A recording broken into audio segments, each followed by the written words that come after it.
یہ واقعہ ہے ایک ایسی قوم کا جسے اللہ تعالیٰ نے نہ مارا، نہ جلایا اور نہ کوئی عذاب دیا، انہیں اللہ تعالیٰ نے زندہ رکھا ہوا ہے۔ یہ واقعہ ہے یاجوج ماجوج کا، جنہیں ایک دیوار کے پیچھے قید کیا ہوا ہے۔ ذوالقرنین بادشاہ جب مشرق سے لے کر مغرب کی طرف اپنے لشکر ساتھ پوری زمین کے اوپر پھر رہا تھا تو وہ ایک جگہ پر پہنچا۔ دو پہاڑوں کے درمیان ایک قوم تھی جو کہ بہت ہی پریشان تھی۔ اس نے اپنے لشکر والوں سے پوچھا کہ ان کا حال دریافت کرو۔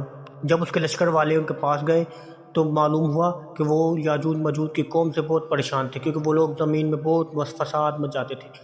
تو ذوالقرنین بادشاہ نے فیصلہ کیا، اس نے کہا مجھے صرف لوہا اور تانبا لا کے دو، میں ایک ایسی دیوار بنا کے دوں گا کہ جو اللہ تعالیٰ کے حکم سے قیامت تک کے لیے ان لوگوں سے چھٹکارا حاصل کروائے گی۔ اس طرح سے ذوالقرنین بادشاہ نے اپنی پوری قوت کے ساتھ وہ دیوار بنائی۔ جب وہ دیوار بنی تو ذوالقرنین بادشاہ نے کہا اب اللہ تعالیٰ کے حکم سے یہ دیوار قیامت تک کے لیے سلامت رہے گی، اسے صرف اور صرف جب میرا اللہ کا حکم ہوگا تب ہی گرایا جائے گا۔ اس کے بعد یاجوج ماجوج روز ہی اس دیوار کو چاٹتے ہیں، اذیت پہنچاتے ہیں، اس دیوار کو توڑنے کی کوشش کرتے ہیں کہ کسی طرح دیوار ٹوٹ جائے، لیکن صرف ایک لفظ ہے کہ جو نہیں دہراتے، اور ان کا سردار کہتا ہے کہ چلو اب واپس چلتے ہیں، جو دیوار رہ گئی ہے اسے آ کے صبح توڑیں گے۔ لیکن جب وہ صبح پھر آتے ہیں تو وہ دیوار پھر ویسے ہی کی ویسے مضبوط ہو جاتی ہے۔ لیکن رکیے، یہاں پر ایک اور کڑی ہے جو اس کے ساتھ جڑی ہوئی ہے۔ یاجوج ماجوج سے پہلے دجال کا فتنہ آئے گا۔ جب وہ دجال کا فتنہ حضرت عیسیٰ علیہ السلام ختم کریں گے تو حضرت عیسیٰ علیہ السلام حضرت محمد صلی اللہ علیہ وسلم کی شریعت پر ہی عمل کر کے آئیں گے۔ وہ نبی نہیں بن کے آئیں گے، وہ امتی بن کے آئیں گے۔ وہ اس فتنے کو ختم کریں گے۔ اس کے بعد لوگ یہ سمجھیں گے کہ اب شاید آزمائش ختم ہو گئی ہے، لیکن اس کے بعد ہی اصل آزمائش شروع ہوگی۔ ایک دن وہ یاجوج ماجوج اس دیوار کے باہر آ جائیں گے، وہ کہیں گے انشاءاللہ صبح اس دیوار کو ختم کر دیں گے، اور اس طرح سے پھر وہ جب اگلے دن آئیں گے تو وہ دیوار جتنی وہ لوگ توڑ کے گئے تھے اتنی کی اتنی ہی رہے گی، کوئی وہ دوبارہ مضبوط نہیں ہوگی۔ وہ لوگ دوبارہ اسے توڑیں گے اور وہاں سے باہر نکل آئیں گے۔ جب وہ لوگ باہر آئیں گے تو ان کا پہلا لشکر بحیرہ تبریہ اس کا سارا پانی پی جائے گا، اور جب ان کا آخری لشکر وہاں سے گزرے گا تو وہ لوگ کہیں گے یہاں پر کبھی پانی ہوتا تھا۔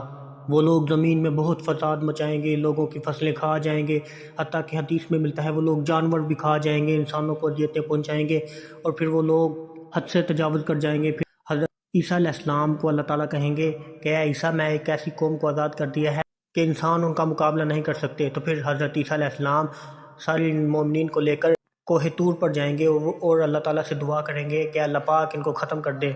لیکن اس سے پہلے وہ لوگ آسمان کی طرف تیر چلائیں گے، اور آسمان سے وہ تیر خون سے بھر کر نیچے آئیں گے۔ وہ لوگ کہیں گے اب تو ہم نے آسمانی مخلوق کو بھی مار دیا ہے۔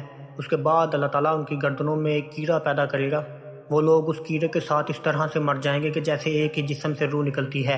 اس کے بعد اللہ تعالیٰ کی طرف سے بارش ہوگی، اور وہ بارش میں اس طرح سے سیلاب کی صورت میں نکل جائیں گے کہ جیسے زمین پر کبھی کچھ ایسا قوم آئی ہی نہیں تھی۔ اللہ تعالیٰ زمین میں آگے سے بڑھ کر دوبارہ ہریالی پیدا کرے گا، اور پھر وہ جو لوگ ہوں گے وہ اس طرح سے زمین میں رہیں گے کہ وہ ایک فصل اگائیں گے ان کو 10 گنا اس کا ریٹرن ملے گا۔ اور حدیث میں ملتا ہے کہ انار کے درخت ہوں گے، ان کا ایک پھل اتنا بڑا ہوگا کہ پورا گروہ ایک انار کو مل کے کھائے گا اور اس کے سائے میں آرام کر سکیں گے۔